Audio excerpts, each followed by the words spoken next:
Dalam tahapan pembelajaran sebelumnya, Bapak Ibu telah belajar tentang bagaimana kita bisa memetakan kebutuhan belajar murid yang kita lihat lewat 3 aspek, yaitu kesiapan belajar, minat, dan profil belajar murid. Kebutuhan belajar murid ini harus selalu menjadi dasar bagi praktek diferensiasi yang kita lakukan di kelas. Nah, sekarang kita akan membahas mengenai apa saja strategi diferensiasi yang bisa kita lakukan berdasarkan 3 pemetaan kebutuhan tadi.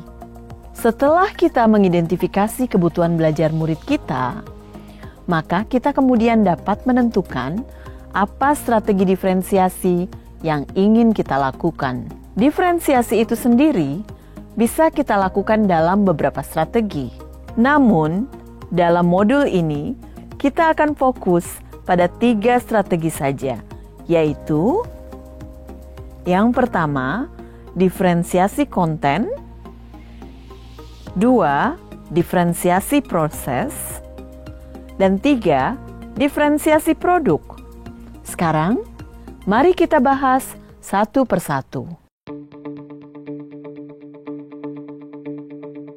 Sebelum kita membahas tentang diferensiasi konten, kita harus mengetahui terlebih dahulu. Sebenarnya, konten itu apa sih? Konten itu adalah apa yang kita ajarkan kepada murid-murid kita. Konten dapat dibedakan sebagai tanggapan terhadap tingkat kesiapan, minat, atau profil belajar murid yang berbeda, atau juga terhadap kombinasi dari kesiapan, minat, dan profil belajar murid. Jika Bapak Ibu masih ingat, Tomlinson memberikan kita alat yang disebut equalizer, yang dapat membantu guru mengukur readiness atau kesiapan murid. Coba kita lihat equalizer ini. Jika memetakan kebutuhan berdasarkan kesiapan murid, maka kita perlu menentukan jenis informasi yang harus disiapkan.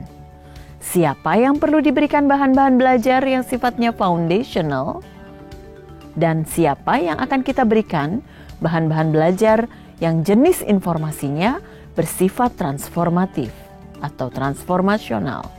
Bahan-bahan belajar yang bersifat foundational atau mendasar, misalnya dasar-dasar, fakta umum, prinsip-prinsip.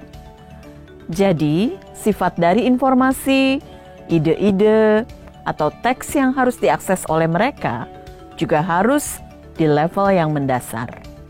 Sementara, di sisi lain, untuk murid yang sudah siap mempelajari materi yang lebih bersifat transformasional, maka kita harus siapkan bahan ajar yang sesuai yang memungkinkan mereka untuk mengembangkan ide-ide. Misalnya, kita dapat memberikan mereka tantangan, research question, pertanyaan-pertanyaan pemandu yang membantu mereka mengembangkan pemahaman dan memperluas ide secara lebih dalam dan lebih jauh lagi. Kita juga dapat melihat kesiapan murid dari sisi apakah mereka sudah siap untuk belajar secara abstrak atau mereka masih perlu belajar dan berpikir secara konkret. Saat belajar, murid perlu merasa familiar dengan informasi atau materi-materi penting yang sedang dipelajari sebelum dapat bergerak melihat implikasi makna atau keterhubungan antar materi. Saat mereka masih berada dalam tahapan belajar secara konkret, maka guru perlu menyiapkan bahan-bahan belajar yang konkret.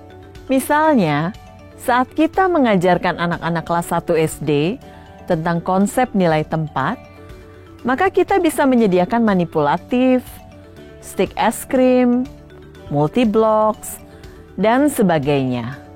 Sementara untuk sebagian murid lain yang mungkin sudah familiar dengan ide-ide dan konsepnya, mereka sudah bisa diberikan lewat gambar atau bahkan sudah bisa langsung mengerjakan lembar kerja. Saat murid sudah memahami informasi secara konkret, penting bagi mereka untuk bergerak ke tingkatan yang lebih kompleks agar murid dapat melihat keterkaitan antar konsep atau gagasan. Diferensiasi konten juga bisa dilakukan berdasarkan minat murid. Misalnya, saat belajar tentang teks narasi, guru dapat menyediakan murid-muridnya berbagai teks dengan topik tentang hal-hal yang disukai murid. Sementara itu, diferensiasi konten berdasarkan profil belajar dapat kita lakukan, misalnya dengan memastikan bahwa murid kita dapat mengakses materi ajar tersebut sesuai dengan gaya belajarnya. Sebagai contoh, murid yang memiliki gaya belajar visual mungkin akan belajar dengan lebih baik jika materinya diberikan dalam bentuk gambar. Sementara untuk mereka yang auditori, materinya dapat diberikan dalam bentuk audio.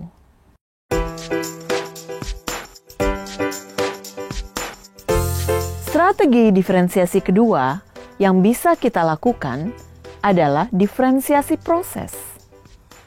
Yang dimaksud proses di sini mengacu pada bagaimana murid akan memahami atau memaknai apa informasi atau materi yang dipelajari.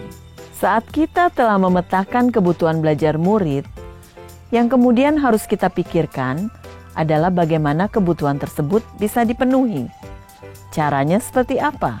Proses seperti apa yang perlu disiapkan agar kita mengetahui bahwa setiap murid belajar, apakah murid-murid kita akan bekerja mandiri atau dalam kelompok?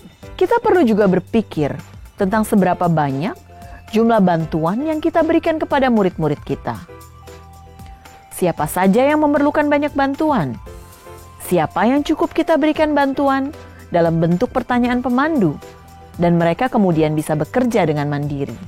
Nah, semua hal tersebut harus dipertimbangkan sebagai bagian dari skenario pembelajaran yang kita rancang.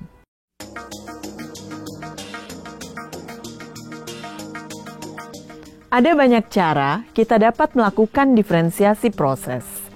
Misalnya, kita dapat menggunakan kegiatan berjenjang, di mana semua murid bekerja membangun pemahaman dan keterampilan yang sama, tetapi dilakukan dengan berbagai tingkat dukungan, tantangan, atau kompleksitas yang berbeda-beda.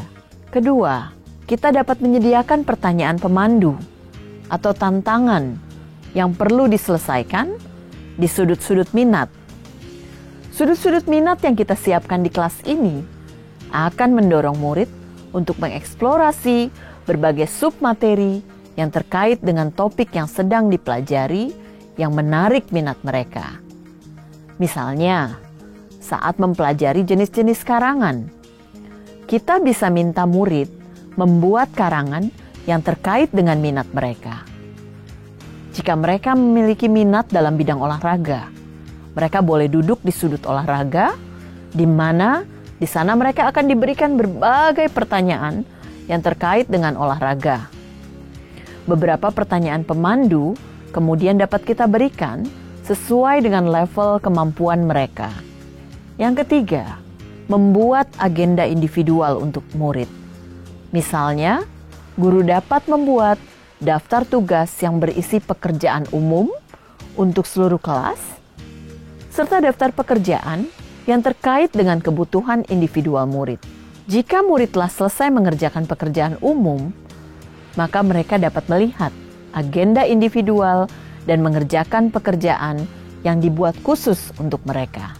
4. Memvariasikan lama waktu yang murid dapat ambil untuk menyelesaikan tugas, untuk memberikan dukungan tambahan bagi murid-murid yang kesulitan, atau sebaliknya, mendorong murid yang cepat untuk mengejar topik secara lebih mendalam. Contoh selanjutnya, misalnya, mengembangkan kegiatan bervariasi yang mengakomodasi beragam gaya belajar, visual, auditori, dan kinestetik. Contoh selanjutnya, menggunakan pengelompokan yang fleksibel. yang sesuai dengan kesiapan, kemampuan, dan minat.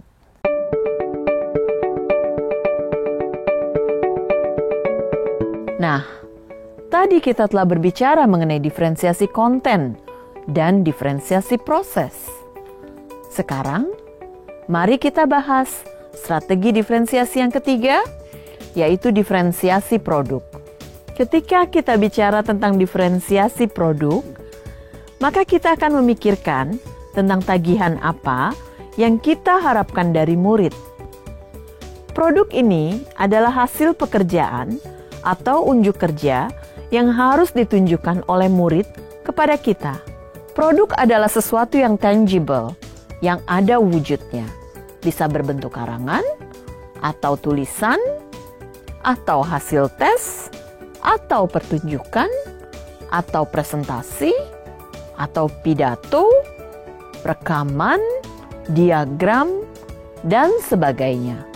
Yang paling penting, produk ini harus mencerminkan pemahaman murid dan berhubungan dengan tujuan pembelajaran yang diharapkan.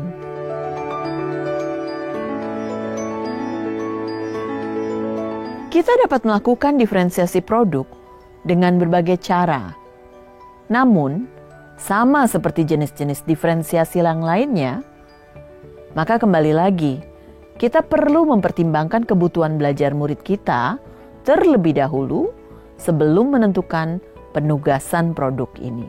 Penugasan produk harus membantu murid, baik secara individu atau dalam kelompok, memikirkan kembali, menggunakan, dan memperluas apa yang telah mereka pelajari selama periode waktu tertentu.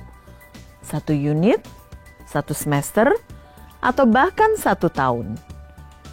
Produk penting bukan hanya karena mereka mewakili pemahaman dan aplikasi dalam bentuk yang luas, tetapi juga karena mereka adalah elemen kurikulum yang paling langsung dapat dimiliki oleh murid. Pada dasarnya, mendiferensiasi produk meliputi 2 hal. Yang pertama, memberikan tantangan dan keragaman atau variasi. Yang kedua, memberikan murid pilihan bagaimana mereka dapat mengekspresikan pembelajaran yang diinginkan. Sangat penting bagi guru untuk menentukan apa sebenarnya ekspektasi yang diharapkan dari murid. Kualitas pekerjaan seperti apa yang diinginkan? Konten apa yang harus ada dalam produk mereka?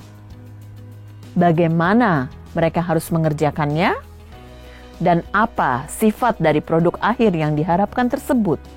Walaupun murid dapat memberikan informasi tambahan atau membantu guru memodifikasi prasyarat dari produk yang harus dihasilkan murid agar dapat sesuai dengan kesiapan, minat, dan kebutuhan belajar individu, namun gurulah yang tetap harus mengetahui dan mengkomunikasikan indikator kualitas yang diharapkan dari produk tersebut. Demikianlah penjelasan 3 strategi pembelajaran berdiferensiasi. Kami berharap Bapak Ibu calon guru penggerak mendapatkan pemahaman yang lebih mendalam tentang bagaimana menerapkan pembelajaran berdiferensiasi ini di dalam kelas. Jika Bapak Ibu masih memiliki pertanyaan, jangan lupa mendiskusikan pertanyaan tersebut dengan fasilitator Bapak Ibu nanti saat forum diskusi nanti. Terima kasih.